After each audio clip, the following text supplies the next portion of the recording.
تصدق بقى إن الموبايل اللي في إيدك ده موجود بس علشان سواق غلط في الطريق من 100 سنة؟ سنة 1914 كان الأرشيدوك ومراته في موكب ملكي والدنيا كانت ماشية طبيعي جدا. فجأة السواق دخل في شارع غلط ووقف علشان يرجع بظهره، بس حظه بقى منيل إن هو وقف في أسوأ مكان ممكن. القاتل كان واقف هناك بالصدفة بيشتري سندوتش، لقى هدفه قدامه بالظبط فراح ضربه بالنار.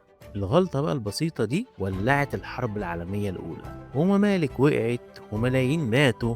الحرب الأولى جابت وراها الحرب التانية، العالم كان بيغلي، بس هنا بقى حصلت المفاجأة. الحروب بتجبر البشر يخترعوا حاجات. الجيوش احتاجت كمبيوترات ضخمة علشان تفك الشفرات وتوجه الصواريخ، وبعدها جاب بقى بعد كده الحرب الباردة وسباق الفضاء، وده بقى اللي طلع الأقمار الصناعية والشرايح الإلكترونية الدقيقة. الجيش الأمريكي عمل شبكة أرباند علشان يضمن الاتصال وقت الحرب، وده كان بداية الإنترنت اللي احنا بنستخدمه دلوقتي. كل التكنولوجيا دي اتطورت واتضغطت علشان تبقى الشاشة اللي انت بتشوفني منها دلوقتي. لولا السواق اللي غلط في اللفة دي كان زمان عالمنا النهاردة شكله مختلف خالص. التاريخ مش حكايات قديمة وخلاص، ده السبب في شكل حياتك دلوقتي. اعمل فولو بقى علشان تعرف حقايق أكتر.